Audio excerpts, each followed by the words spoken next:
Good morning. Welcome to the Culture and Creative Industry Weekly Focus, where we bring you what is happening in the creative industry, what is happening to your celebrities, what is happening to everyone in the Gwegwamanyi yenanga creative fetubeera tukubringingira kiki ekigenda mu maaso, kiki ky'olina okukola, kiki ky'olina okumanya. You're there, a creative. Here we share.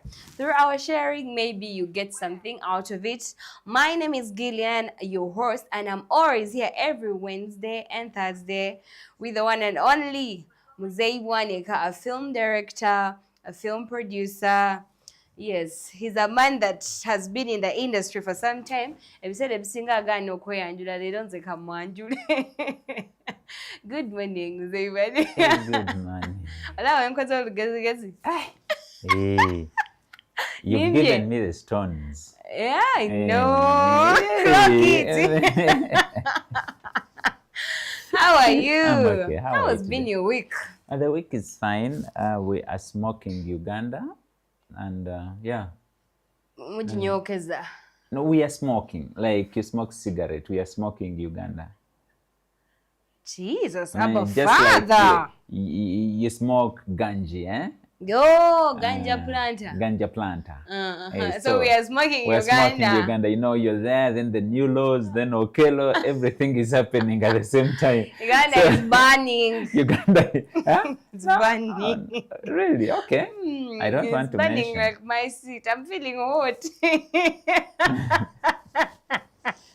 No, more.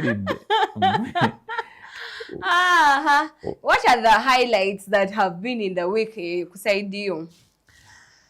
The building glow. Hi. Then trade order.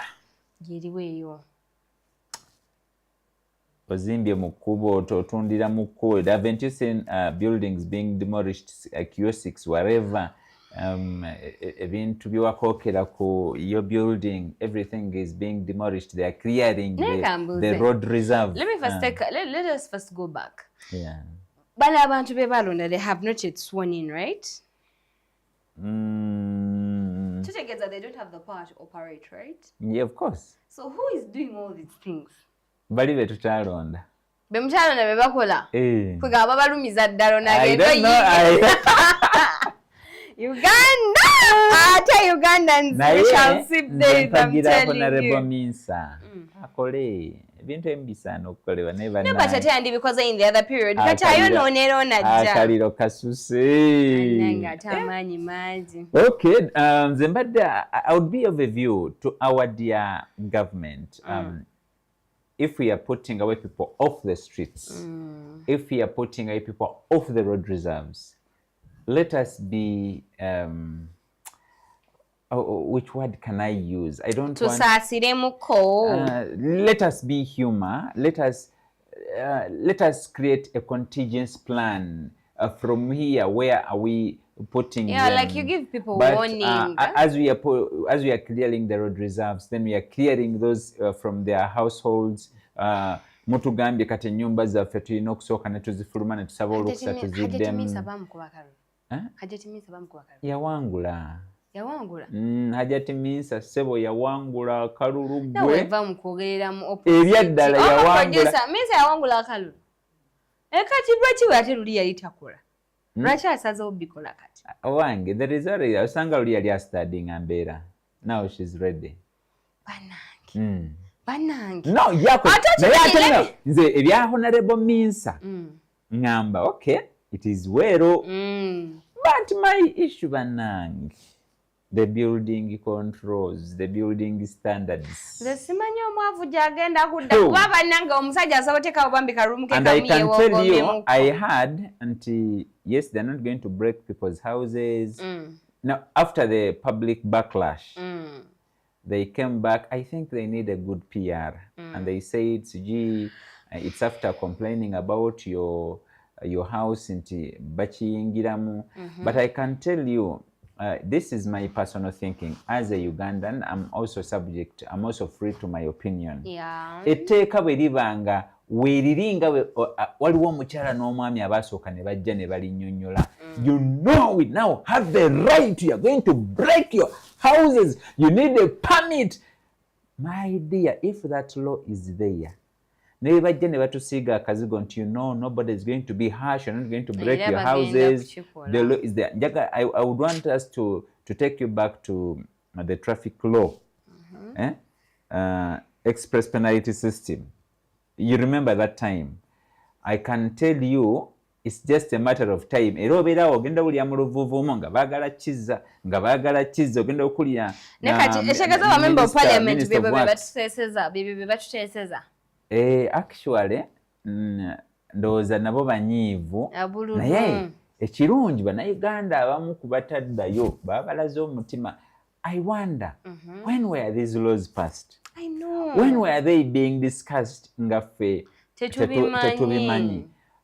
At least you ogenda have you questioned yourself, have you challenged yourself to think about the Okello saga and then this law of the buildings now? Byonna bijjidde mu kaseera ke kamu ne batukwata anti buliako ne batukwata ne bakwata the Okello case ne bagiteeka mu public court to give us something to debate upon as they are pushing these other laws. Hey, Uganda. ebyobufuzi si byebyo, but just to play abatambulira highlights. It is going to bite you. It is going to bite you. Biting is biting. Bagenda kukeera bakwate, if not you, bakwate taatawo ne maama we bagambe bafulume ennyumba basooke bafune occupational permit oba jjajjaawo. Oba ontegeera bamugambe sooka ofulume mu kayumba kaka ak'ettaka osooka ofuna occupational permit. Njagala mbabuulire nze teeka nawulira bulungi abasajja ebintu bye baali banjula era ne mbyetegereza ne ŋŋamba I won't comment kuba nasiriikira nenzira mu kaloomu kange kacuyi kimu nensirika ne ŋŋamba it has taken me over 10 years to okufunayo akasente nzimbewo akaloomu kange kacuyi kimu. So after all this long maze okukuŋŋaanya akasente kange nkazimbye akayumba ngamba nfunye wenteeka oluki oluba n'obwana bwange kati baŋŋamba I have to go and ask for permission.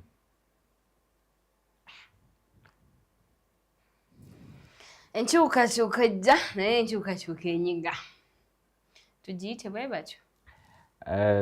Eyo si nkyukakyuka kino ekintu ky'amayumba kye baleese eyo si nkyukakyuka Gillian.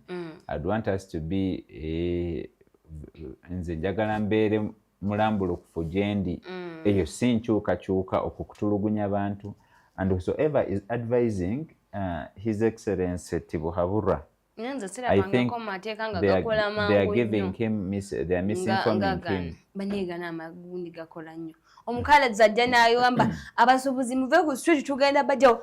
No, those are two different laws by the way. Enchane bajja ne bagamba wano we bagamba banabo wano waliwo somewhere we twali tufunanga emmere awo mu parking kadda. Mu Kinamwandu. Ne bagamba Kinamwandu bajja encha they swept it. Bananga. I wish you were quick on other things like how you're quick on this. Copyright enforcement. Tena kufuluma wa. Ate ejaba twalire emyaka. I'm telling you. It is so sad that everything is happening and the public interests are not being looked into. Nze nandirowoozezza NRM government kale muyinza okuba muyina obukyayi eri bannayuganda. I'm not saying nti mulina naye muyinza okuba mubulina.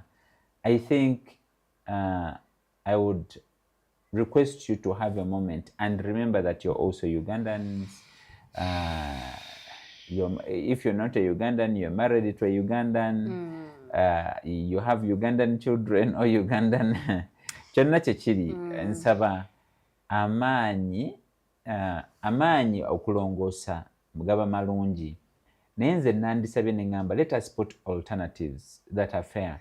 Nkujja wano nnyina wenkuzizza, nkujja wano nnyina wenkoze ki. Tulina amateeka amalungi agandiyambye abantu naye nga tegakoze. Okulongoosa ekibuga that has been overdue. Kirongooke. Ekyo nki nga kyonna bakisindikira gavumenti nze ndowooza ku bantu be twasindika okutukiikirira. Oba wa NUP, oba wa NRM, oba wa FDC, oba wa kinenga buli muntu twakuwaayo nti oli muntu member of parliament twakuwaayo okutwogerera. And you actually choose to let such things pass. nga togize tokayanye namuko kale tubeere tulabe wa tugambe nti minister so and so did actually something. Omusajja yakugamba when politics is more profitable than the economy, you know, you are at the verge of collapse.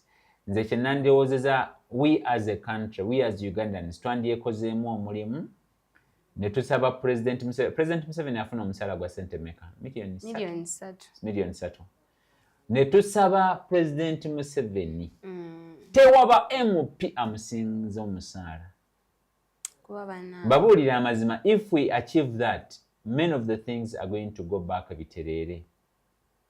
Ne kiba nti teri MP asinza President musaala. We cry with the people abakachifunamu, and we cry for the families that lost their children.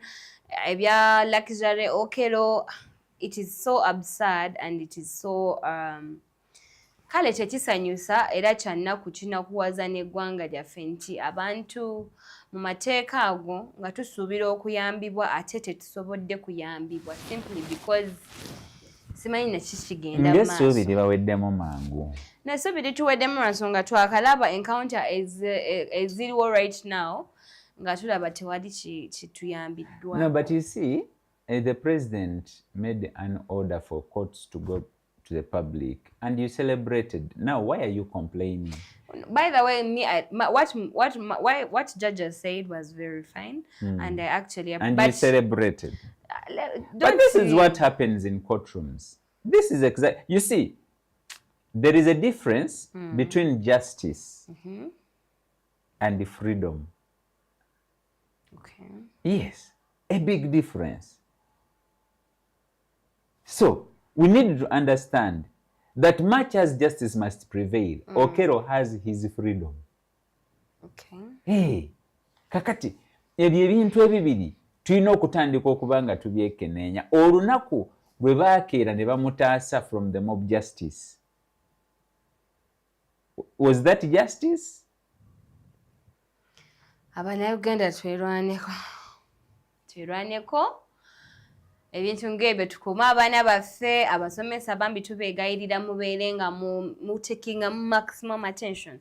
Olina wa amasomero atalina kamera, teekamu kamera kubanga kati right now tubonaabona na evidence. Right now we have eyewitnesses but we don't have the actual evidence. Teekamu gundi security gikuume ng'eri gguluggulu, temuwe abaana bato, temubaweerayo nti nno abakazi be baba bakola ki, omukazi teeka kaasukaali. Like make things to be like safety eberenga. Simanyi kuba mpulira nga buli wenjogera ku ebyo bintu I want to really cry because bano baana bato. And you can imagine how we are making mockery of the deceased kids, the innocent children. Nenga olaba nguvudde ku ekyo. Okimanyi nti n'abaana baneeno babadde bali ku side z'okero omuntu mwana omu alinga owa Central. How comes it? Okay, it is just my kind of. Bani ababadde ku side za. Like in a kabila ba okelo okede you get. Be bana abasatu ku bana be yatemudde. Kuliko those are the names over there from the north. Then there is only one from the central. I'm just wondering, a school yabadde yaba northern boka and some bit of central. Oba just chaze buzinti yagenze n'agira okede like amanya nga bw'ogalaba g'abaana gaba northern. So sad. I wouldn't want even to look at that. At it that way. It is just so sad and it happened. Yeah. A child is a child irrespective of where he is coming from. Okubanti it happened. It is so unfortunate. There are a number of dots that I can't connect also. Very Bolava,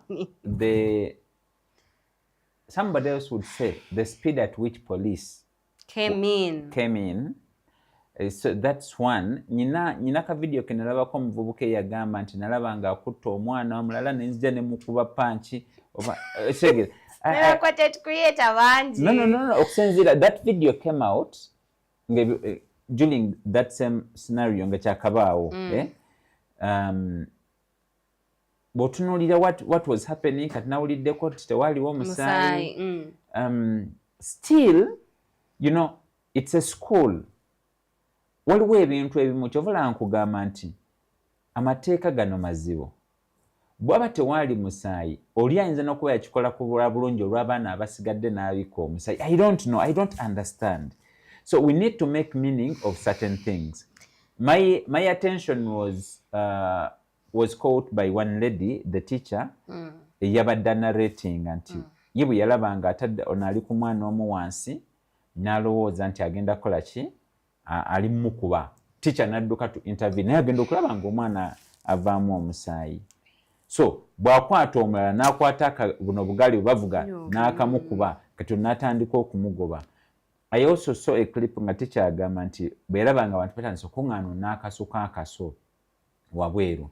Now, I haven't had state ng'ewa obujulizi bwayo akamba oba kaabaddemu oba tekabaddemu. Neneebuuza bwe baatuse, because you see these are things that we write about and people don't pay attention nga basigala bo banyumirwa firimu z'abazungu buze zibanyumira ennyo nzija. But these are things that people don't pay attention to how rotten their society is. Abasooka kugondi ku siini the law officers bo biki bye baazuula, biki bye baalaba. Did they pick these statements? Did they pick the narration of this teacher? Era oli bwe yaba yakasuka akaso bagezaako okunnyonnyola okutegeera akaso yakakasuka sayidi ki. What if ng'Okero yayina gwe yali akola naye nti bwe yakasuka akaso oli akaso n'akatwala. Okimanya akaso ako senga kaba kabuze kiba kizibu nnyo mu mateeka okukakasa nti Okero ye yatta abaana bano. Kuba natandise okuwulirayo another analogy kye bagezaako okufumba. Bw'abaana baali already battiddwa. Anti nange nakiwulidde nti abaana already baali battiddwa. Ng'ani abatanga omuzadde yaleeta omwana ku ssomero ng'already mulambula.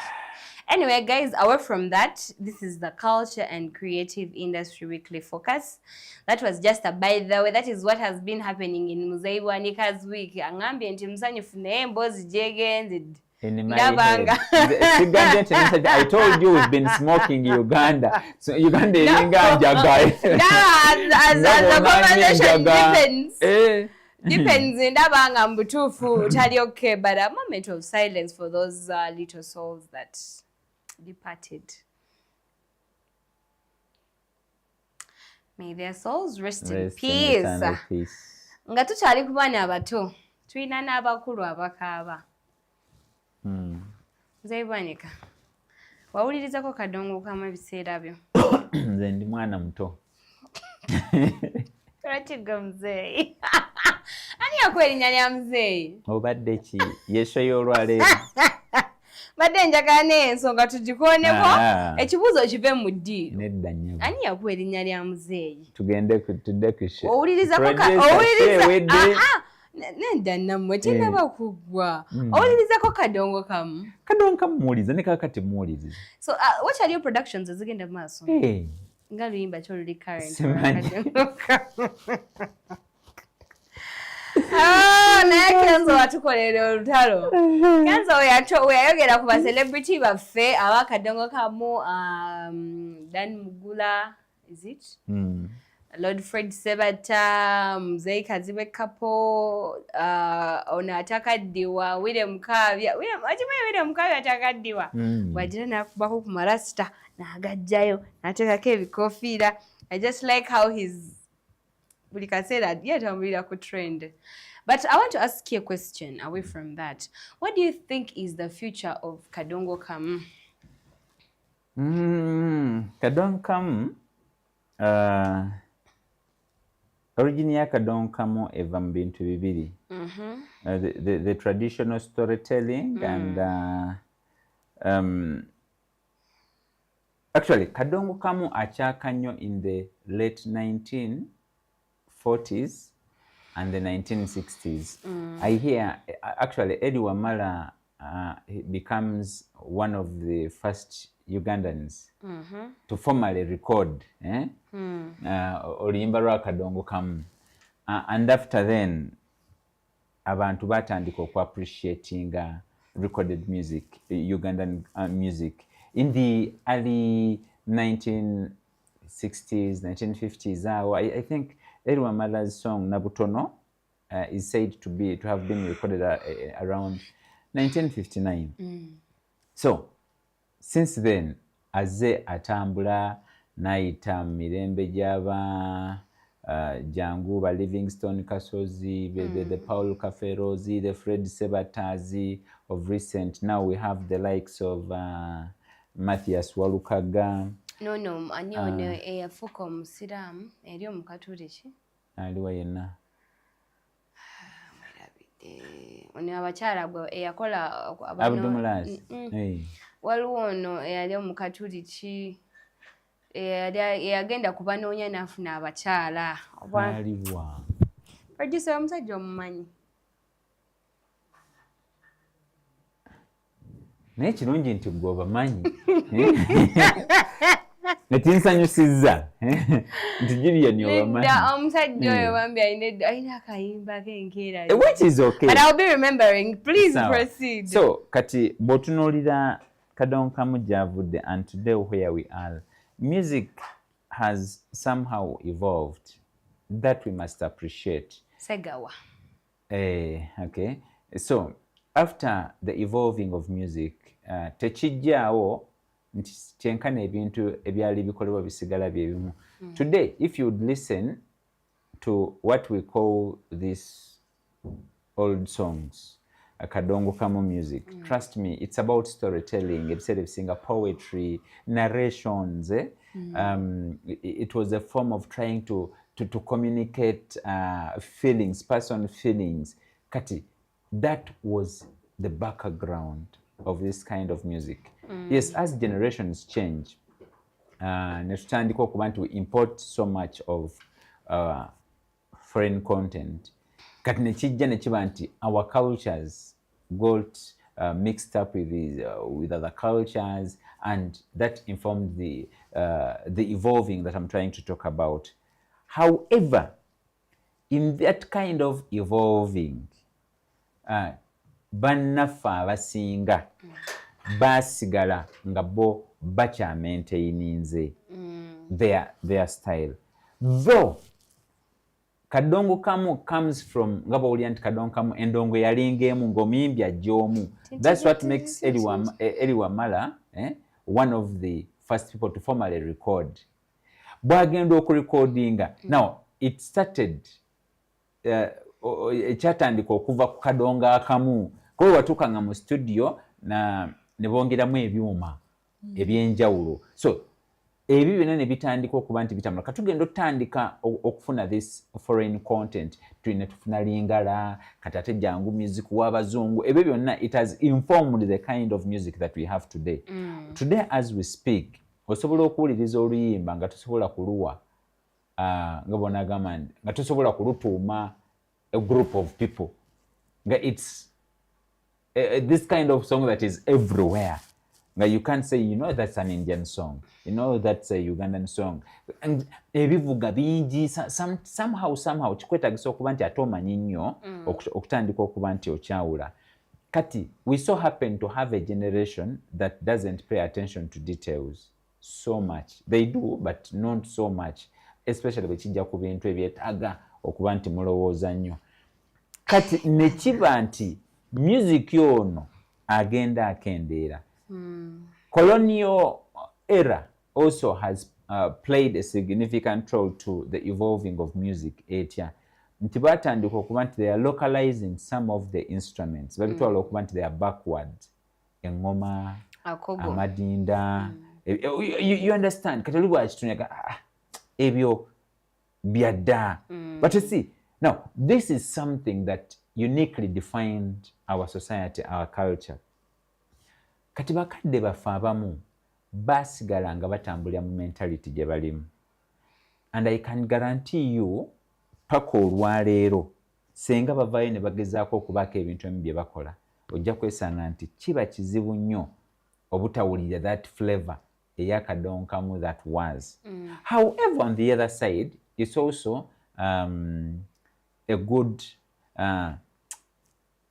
lining of originality. It defines us as a society, as a community of people. Now, talking about the future of Kadongo Kamu, I think there has also been some sort of latency.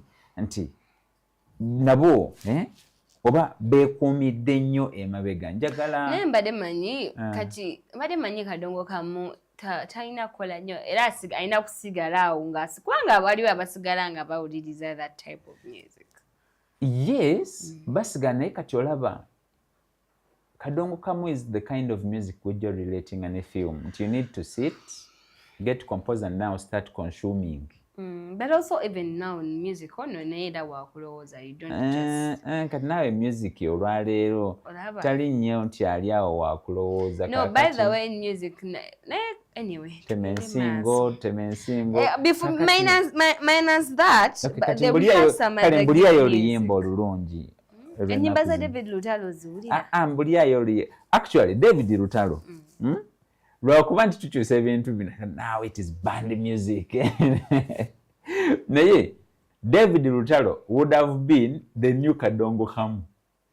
Ebyo gwa bimanyi muzeeki. Ngezaako kugamba.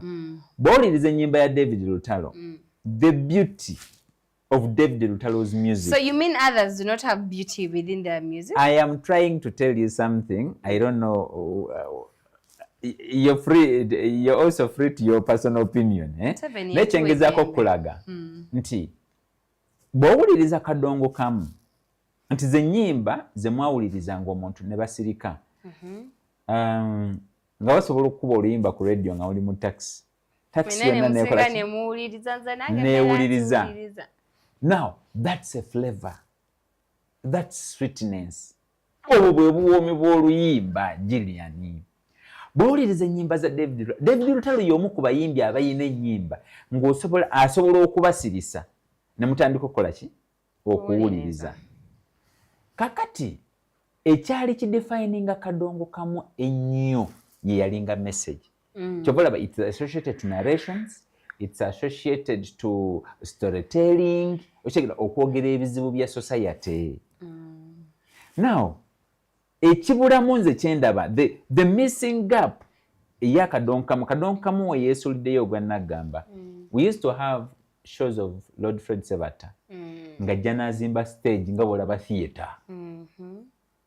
Kati nga bw'aba akuba oluyimba lwe mukyala Mugerwa nga he does not just sing, he acts. Nga bazanya. Kati si kyekyo kyamwavuwaza ekyo kyekigerako n'amabanja. Anti kati audience yatandikanga okwapreciatinga kyakola. Naye weetaaga okukuba tooki ebintu bino gye biraga. Mbadde ntunuulira this ono eya composing omukuba yawandiikiranga ku kafeero ennyimba yani Angelo Sekandi. When you go, Angelo Sekandi creating a TikTok account ye. Nti olwaleero kyandimubeeredde kizibu nnyo okuba nti he becomes a brand that he is. Ekisooka mukulu, agwa mu category eri. Kati njagala nkuwe that face. Naye Angelo avuddeyo n'akola na blendinga in the trend. Sijagamba mu bintu by'abavubuka, a blend is in the trend, into the trend. Kati bw'otandika okulaba engagement ye on social media egenda epikinga. Nja kuwa example endala ya Alex Mukulu, mukadde waffe Alex Mukulu, a thespian, a great theatrical. He's very good. Olwaleero he is on TikTok speaking to Ugandans, not just young people, not just his agents, every Ugandans. He's addressing things that address society. Ngabo tutudde wano tutandika okuba discussing ebintu ebimu. That is the role he's playing. I think some of the things that our artists have done okuva mu sector ya Kadongo Kamu beesuuliddeyo gwa naggamba. Edda ekya informinga nga Kadongo Kamu nga omuyimbi bwe yabeeranga awo ng'avayo n'agamba ono nno waliwo ekyonoonese. Nakugamba luli nti bw'owuliriza oluyimba lwa Baasi Dunia ojja kwesanga nti lwogera nnyo about Uganda today. Now given the fact nti tufugibwa NRM ng'akabonero kaayo ka baasi. Singa omala n'okwata oluyimba lwa baasi Dunia n'oluwuliriza bulungi oyinza okukwata ku ttama n'ogamba omusajja akyali. Olaba bakola vidiyo za Ichuli nti yayogera ebintu ne bidda. Njagala mukwata oluyimba lwa baasi Dunia mu lugeraageranyi ne what is happening in Uganda today. Nti omuntu batuuse ne bavaayo bakagwa ensonyi ne bagamba tugenda kukufulumya ennyumba yo osabe ki okipanse pamiti oba onfuna kyengeza kukulaga. Singa baavaayo ne bagamba nti toddamu kuzimba nga tofunye lukusa ekyo kitegeerekeka. Naye bakugambye neeyo gy'olimu twagala ofune olukusa olugibeeramu, twagala otuwe pulaani yaayo. Kati ddayo owuliriza oluyimba lw'abasudde baasi Dunia. Ekya informing these great minds was the way they would talk about the things that were affecting society. Nenkugira ku luyimba lwa Lord Fred Sebatta Ddole y'omwana. Bw'owuliriza Ddole y'omwana wange efudde yali agezaako okunnyonnyola ebizibu ebiri mu relationships. Kwanda oluyimba lwa Lord Fred Sebatta Ddole y'omwana otandike kati oluleete oluteeke mu mbeera eriwo olwaleero. Genda owulirize oluyimba amaka g'abasomyeko. I don't know if it's the right title. Olwa Lord Fred Sebatta. Ask yourself lwaki bwe wabaawo okunyolwa oluyimba walumbezaaya lukomawo. You get my point? When you look at songs that have survived the test of time, it's not about how good they were.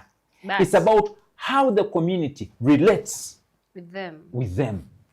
Today, ennyimba eziyimbibwa leero, they are a true definition of how our society, for lack of a better word, is deeply rotten. Ebintu bye appreciating as a society, ebintu bye twenyumirizaamu as a society, bye bitandika okuinforminga the kind of people that you are. Kati Kadongo Kamu tasobola kuggwaawo until nga bo the custodians of Kadongo Kamu bakkiriza ne batandika okwetunuuliranga an outgoing generation. Now, that is their problem. When Kenzo came out and said and made the remarks he made, a lot of public backlash came up. Ekituufu kiri nti tuvumwa enkya n'eggulo. Abakulembeze ffenna tukola ki? Tuvumwa. Nze n'omala ogenda ku TikTok buli omu avuma Muzeeyi Bwanika. N'atamanyi Muzeeyi Bwanika ojja musanga avuma Muzeeyi Bwanika. The only difference is how do we take this as constructive criticism? Nalabyeko waliwo yagambye nti ekintu abantu bano kye bandikoze bandizeeyo mu studio. David Rutala has been having some challenges. N'agamba kamba kube music. Now, that is a good approach. His greatest amare is his composition. His syntax, the way, his phraseology, engeri gy'aflowingamu n'ebigambo bye. Now, that is his greatest amare. So, before we go all the way, yes, they have served. But have they really, the music is still going, it is still, ngogambe tuchaze kuba, basi Dunia kafiro tuchamu kuba, ne music ye abayambye? I don't have a clear direction to that kind of question. No, like because right now okuyamba bani boba artists oba public bwe baba bayimba sikiwanti kale waliwo ayinza okuba nga ayimbira passion, but I think one of the things they lwaki bayimbanga okufunamu nekola ki ne ku kasente nti nno singa music oyo yabayamba n'essaawa zino eno bandibadde tebakaaba amaziga ge baakaaba ago okitegeera ge babagambako amazima ne bakaaba. It is music okuba nti abayambi oba tabayambi, it is not their problem. Whose problem? It is the ecosystem, the environment. Let me tell you something, Julian. Aba basajja music gwe bayimba ebiseera ebyo bamufunamu. baweerera abaana baabwe for starters. Kati amabanja Lord Fred gagamba kati go anti nzija baweerera abaana baabwe. Lord Fred Sebata kyemmanyi ekya contributing ennyo okuba nti bw'oba oli awo yagwa mu mabanja. It is the evolving of consumer habits. Okay. Nti piracy yajja abayimbi omanyi lwaki abayimbi badde bankizo nnyo mu amendment of the copyright law. They didn't even know at the beginning. They didn't even know the copyright law was there. Kyova olaba bo bazuukuse kati. Ekizibu kye tusinga okuba nakyo, many of the artists they've not interested themselves in matters concerning the sector as a whole. Nti olw'okuba muzeeyi Bwanika Wendi ndi bulungi, Wendi nina akasente kenkola ki kenyingiza. In most cases twesulireyo gwa nagamba in what is happening. Naye njagala tujjukire bw'olabanga nga neighbor akaaba nti engo yazze ku kitundu eri embuzi ze ng'ate naawe oyina embuzi ne bwe muba n'empalana a true African man asooka n'awummuza empalana emabbali naga sooke tuyigge engo eri mu kulya embuzi za neighbor wabula enaamalawo eza neighbor egenda kujja eri ezaffe. Now that is what is happening. Nti ba musicians bwabadde gye bali mu comfort zone. It's not just about the KADONGO artists. Olwaleero njagala nkubuulire rate abayimbi kwe baafulumizanga ennyimba yakendeera. Okukendeera kweyo rate, it's not that omanyi oba bafuuse bize, no. Luli twabeeranga nezi album ng'omuyimbi afulumya album olwaleero bafulumya hit era agenda musana gamba sorry about that. Nafulumiza ki? Kahit. N'akwata kahit n'akola n'ekivvulu. Ng'ayina ennyimba enkadde 2 ne kahit ke kaki? Era kayimba nga ke kasembayo. Luli twabeeranga n'ebivvulu ng'omuyimbi ajja n'ayimba album namba. Ng'era bwe ekivvulu bwe kibaayo kiba kiranga ki? Album. Ekituufu kiri nti ekikosezza ebyo tekivudde ku the kind of music gwe bayimba. Singa abayimbi they had interested themselves in what is happening in the artistic ecosystem, bw'oba oli awo bandibadde basobola okuba nga ne bw'atuula ewaka ssente azifuna. Olwaleero nja kuwa ekyokulabirako. All artists are talking about realities. Twagala realities. Twagala royalties. Naye royalties nkugambye nvandiirwa. UPRS ne bwenaakeera neekuŋŋaanya obuwumbi n'obuwumbi. Tewali artist agenda keera bagambe nti guno omwaka twakuŋŋaanyiza akawumbi k'akamiliyoni. Oba otegeera kyengezako okulaga. Now, tuvudde mu bintu bye tulina okukola bituyambe. We are dealing with symptoms. Oli bw'ayogera ku realities naawe n'obuuka neki? Ne realities. Realities ziriwo kuyamba kukipinga kisaawe wogenda kufunira ssente. Ndowooza nfuna kyengezako okulaga. Kakati ebibi bakadde baffe mu music bye baakola ate n'abayimbi olwaleero bye batandise okukola. So my humble appeal would also go to leader wa federation omukulu the presidential advisor mukulu Edlisa Mutuzo Musuza bakuna wa minister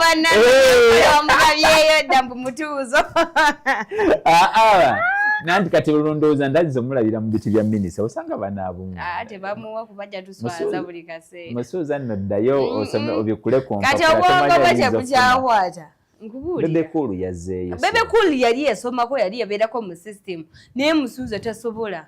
But do you know how far he has come? It is okay. Where he is but now. Let me tell you something. Ebyo mu kirasi byo tujja kudda ku nsonga ey'endala. So my humble appeal would be, let us not do the mistakes, the evolved mistakes of our four elders. Yeah.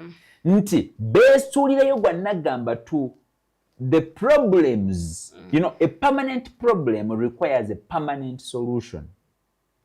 ekizibu artist wa Uganda kyalina kiri kimu. Ecosystem mwa operatingira temukkiriza kutuula waka n'ayingiza ssente. Stop looking at royalties.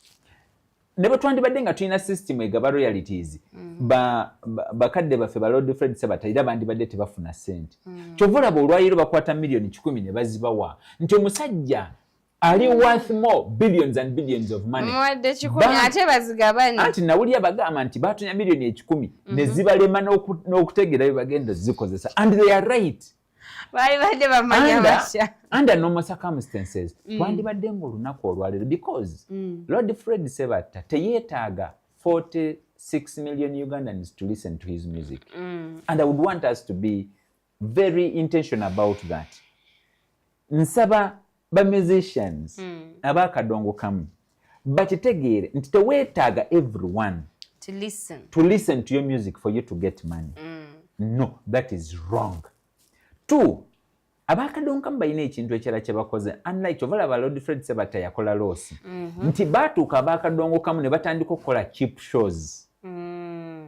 Obufuna akantu ako. I'm sorry, naye bwe tutakyogereko tuyinza obutamanya we twagendera mu bukyamu. Kati n'atuuka ekiseera nga abayimbi basobola okulanga sho aba Kadongo Kamu nga balinga 15 ne balanga sho. Ne batandika okutambuza sho ku kizinga. Ne batandika okutambuza sho kaalo ku kaalo. Ng'egyo emitwalo 10 bagikola ki? Bajagala.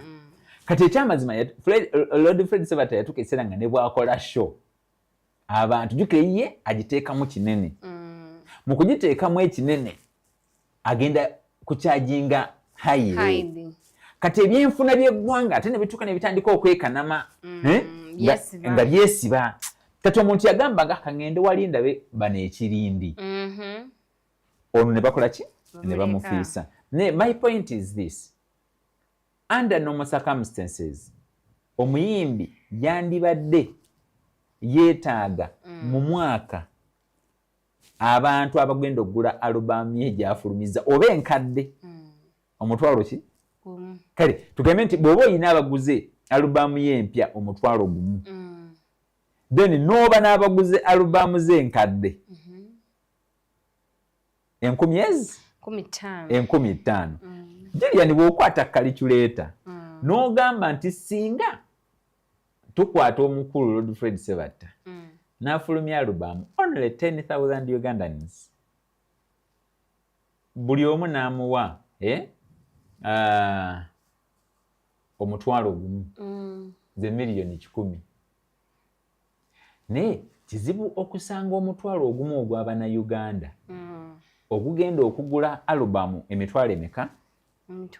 Emitwalo 10. But singa ate kibeera nti ku bukadde 45 tujjeko emitwalo 10 gyokka, ng'emitwalo 10 gyokka gigenda kuwa mukadde waffe nusu 10, abeera ne milioni 10. Naye omwo ekizibu ekyasooka okukolebwa music we Uganda nti abayimbi they went blind about piracy. Piracy knocking out the publishers. Weewaawo ba publishers be twalina oli baali selfish, ba publisher ba music. Ng'omuyimbi bwajja ayagala mugule all rights. Kyesimanyi oba baba wange akasente akamala because mpulidde nnyo wano nga tuli mu review corporate nga bakayana mbu babagulako nnyo rights zaabwe zonna ngira baagala corporate. Obuyimba tebakyabulina, obuyimba bwabwe tebabulinaako nagundi. Era nti tebakyabufunamu. I'm just so certain. Yes, I can agree with you nti abayimbi bano abasinga bayinza oba tebalina nnyimba zaabwe.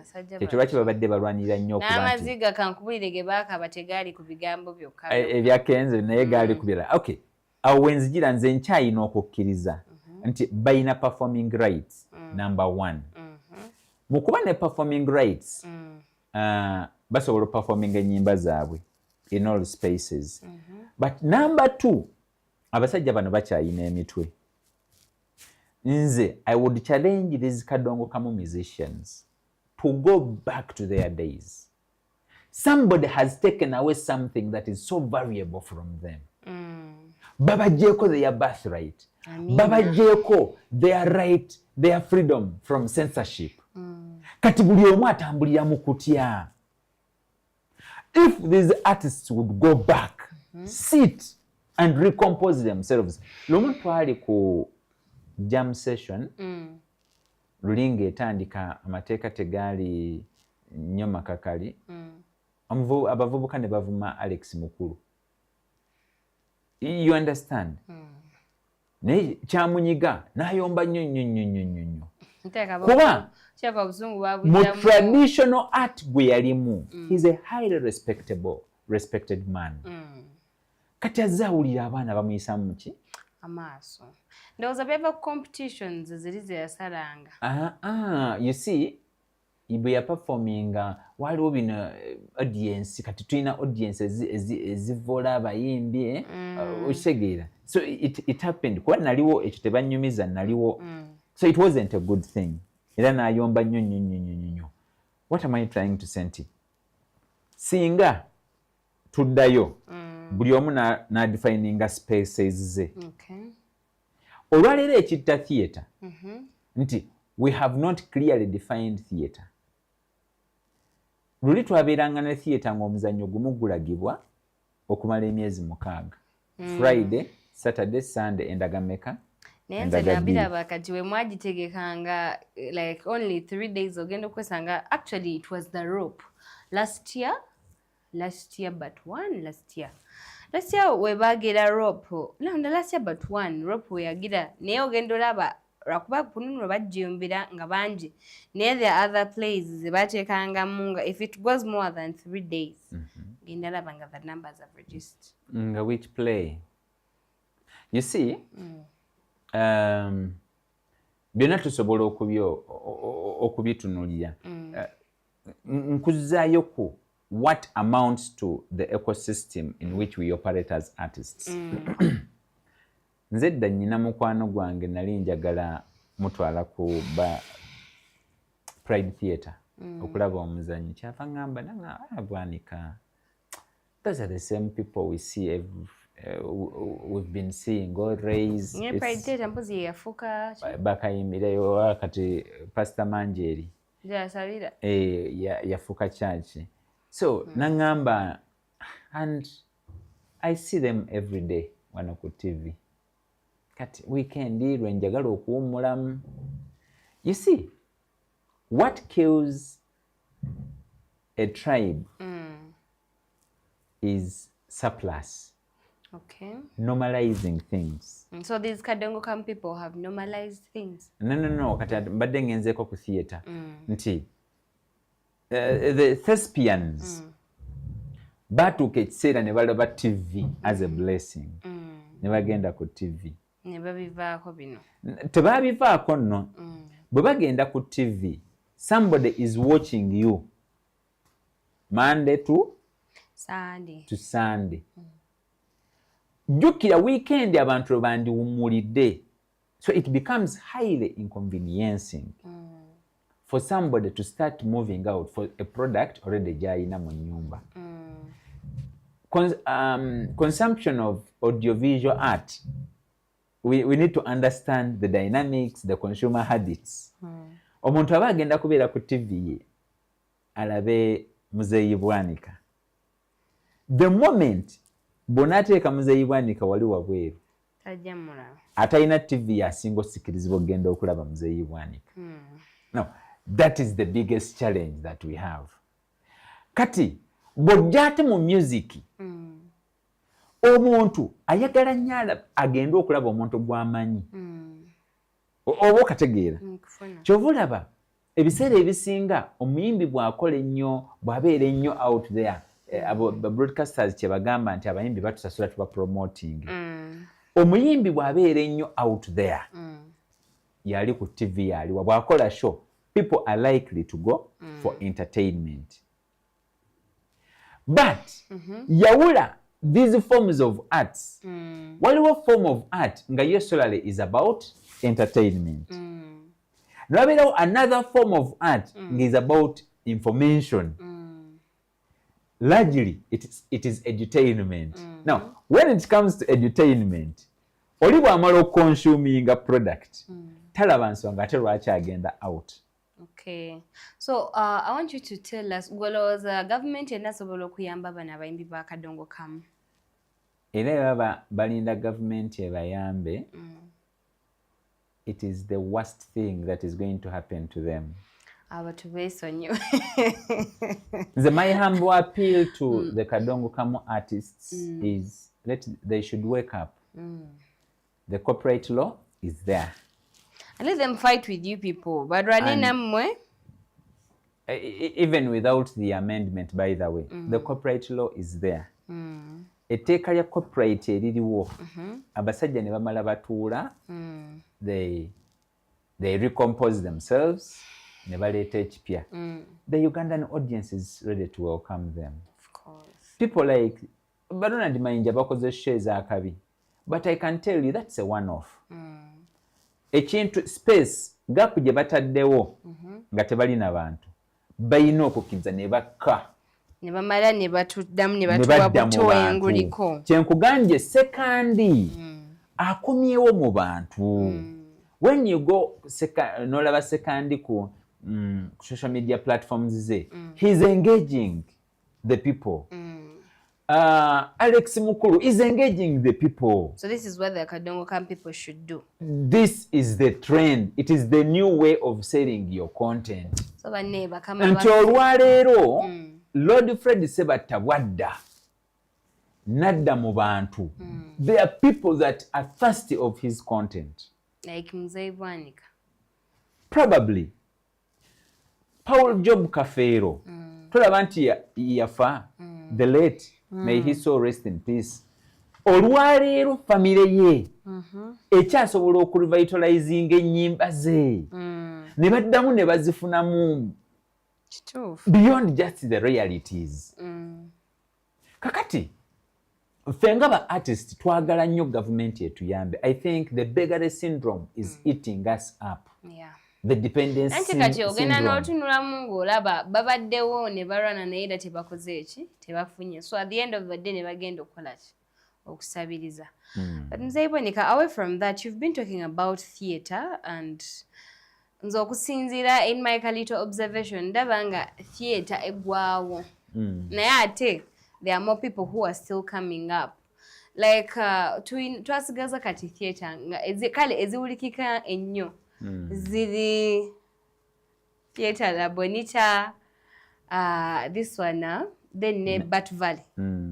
Kati kwegamba, do you think the government should also, or wakale artists ngama you should also embark more to bring theatre to life? Because ndaba it is something ekigenze nga kigwawo time to time. Theatre is at the verge of collapse. Yeah. And we need to wake up as thespians. Bat Valley, Mukulu Abe Mchivi bakola ekyoto to bring back the thespians. Hey, we're here with Kasule n'atubuulira. Batandika okuba nti babaako ebintu bye boogera, boogerezeganye how to revive theatre. That is something that has been overdue. Nze kyendowooza nti it is casting a stone in the right direction. Era bwe tuba nga tugenda kutambula bwe tutyo, it is likely to give us good fruits. Bwe tunulira turn-ups ku National Theatre, the Ntono, Jam Session is creating tremendous work. And people are starting, especially young people, are starting to appreciate that, theatre is all about life. We used to have inter-school competitions. You see, you can't expect a generation to come out of the blue etandika okuba nti so you remember back in the days twayinanga those MDD competitions. Yeah. And it was an honor to have a performance at the National Theatre. I remember schools like Taiba nga bajja ku theatre ne bahavinga nga like nga shemu tebamala. By the way, I remember when I was in senior we used to have those national competitions nga semi-finals zibeera wano, finals ne zibeera somewhere. Exactly. So ebintu bwe bityo bw'otandika obitunuulira, they give life to theatre. Why would we have a theatre in every region? It's about the activities that are happening. How are young people embracing this kind of facilities? Yeah. Now, schools are being nurtured to look outwards. Omwana akuza alaba nti okweyambula kye kyamakulu. Omwana omukuziza omulaga nti okuwemula si kibi. Bye bagenda okubanga that's what they are going to be relatable to. Yeah. So ebintu ebisinga okuba ebyamakulu, and it is my challenge to the Ministry of Education. The things that used to define and nurture our community, they were fused out. Drama, MDD is not just about entertainment. Drama is about storytelling. Oral tradition, wano mu Uganda, it was associated before the coming of the colonialists. Yeah. It was associated to storytelling. You sit around the fire and then you start storytelling. Empisa, that's how discipline was installed from the elders to the young ones. Kati, MDD in its totality comes from that. Kati bacolonialists bwe bajja ne ba introducing a theatre. Okusobola okuba nti we come out from the traditional oral way of performances to now to the formal theatres. Era ne batandika okuba nti emizannyo gino gyakolebwanga. Emizannyo gino bwe gyakolebwanga, remember they were called makerere something. Nga bakola emizannyo for political purposes.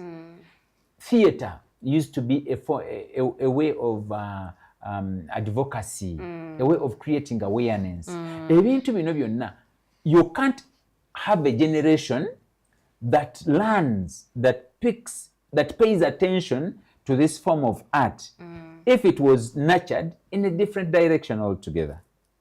Look at the kind of content our young people are reading in the books, the comic books.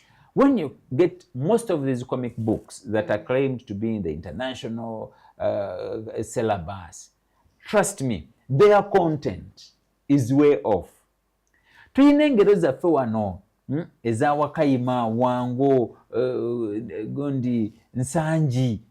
These are stories, these are taris that were crafted. Simanyi, our grandparents were wise men and women. So what do you think what do you think should be done okubanga theatre comes back to life? It has to go back to the Ministry of Education. I want to mention the Ministry of Gender because kati bo batunulira cultural institutions, the kingdoms, eyo gye bali. Dairy Cultural Center, is it part of the gender, what and what?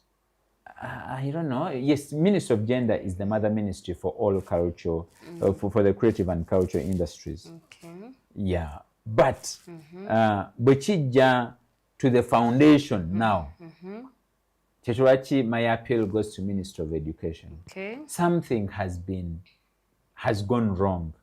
We are losing our identity as a nation, as a people. We are getting lost.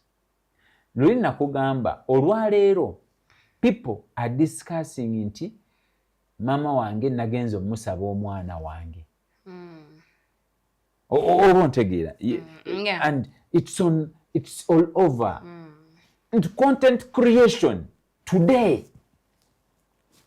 Tuyina abaana abana abaafa. But the people in the context of content creation.